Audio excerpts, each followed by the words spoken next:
গতিতে বেশি দিন থাকতে পারবেন না। যেখানে কৃষকেরা স্বস্তিতে চাষ করবে, যেখানে সাধারণ মানুষেরা সাধারণভাবে সুশৃঙ্খলভাবে স্বাভাবিক জীবন যাপন করতে পারবে। কিন্তু আমরা দুঃখজনকভাবে দেখতে পাচ্ছি নির্বাচন পরবর্তী সময়ে বিভিন্ন সংকটের মুখে এই জাতিকে পড়তে হয়েছে।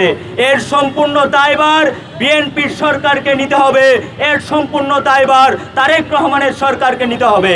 আমরা দেখতে পাই তারেক রহমানের সরকার সংসদে বসে তারা আলাপ মারায় যে তেলের কোনো সংকট নাই, কিন্তু আমরা স্বাভাবিকভাবে যখন বিভিন্ন পেট্রোল পাম্পে দেখি তখন আমরা দেখতে পাই কিলোমিটারের পর কিলোমিটার লাইন, লাইনের পর লাইন, লাইনের কোনো শেষ নাই, অথচ তারা সংসদে বসে বলে তেলের কোনো সংকট নাই।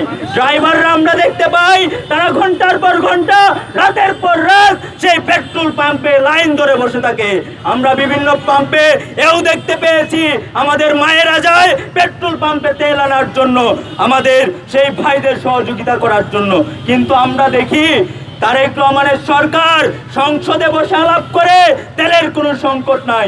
আমরা আপনাদের সাথে একমত, কিন্তু আপনারা একটু স্পষ্টভাবে যদি খেটে দেখেন তাহলে দেখবেন আমাদের বাংলাদেশে অকটেনের 80% উৎপাদন হয় এবং পেট্রোলের 100% উৎপাদন হয় আমাদের বাংলাদেশে, কিন্তু আমাদের মাত্র 20% পেট্রোল অকটেন দেশের বাইরে থেকে আমদানি করা হয় এবং 40 থেকে 50 দিনের অকটেন মজুদ রাখার সক্ষমতা রয়েছে। আপনারা বিভিন্ন তথ্য ঘেঁটে দেখলে দেখতে পাবেন কিছুদিন আগে সরকারের বিভিন্ন পর্যায় থেকে তদন্ত করে বলা হচ্ছে পর্যাপ্ত পরিমাণের জ্বালানি রয়েছে, কিন্তু আমরা দেখতে পাই আবারও সেই সিন্ডিকেটের মাধ্যমে তেলের সংকট দেখিয়ে জনগণের নাভিশ্বাস তোলা হচ্ছে। আপনারা তাহলে দেখবেন এটা একটা পরিকল্পিত সিন্ডিকেট এবং এই সিন্ডিকেটের মাধ্যমে তারেক রহমানের সরকার জনগণের বিরুদ্ধে গিয়ে সেই সিন্ডিকেটকে প্রায়োরিটি দিচ্ছে।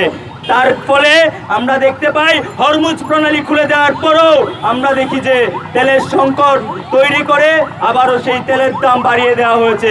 আজকে আপনারা দেখবেন 12 কেজি এলপিজি গ্যাসের দাম 212 টাকা বাড়িয়ে দিয়েছে। তাহলে কি আপনারা সিন্ডিকেটমুখী সরকার হইতে চান নাকি জনমুখী সরকার হইতে চান? একটা পরিষ্কার বার্তা জাতীয় ছাত্র শক্তির পক্ষ থেকে, আপনারা যদি সিন্ডিকেটের সরকার হইতে চান তাহলে আর গদিতে বেশি দিন থাকতে পারবেন না। জনগণ আপনাদের বিরুদ্ধে দাঁড়াবে, জনগণ আপনাদের বিরুদ্ধে প্রতিবাদ করে তুলবে। ইনকিলাব জিন্দাবাদ।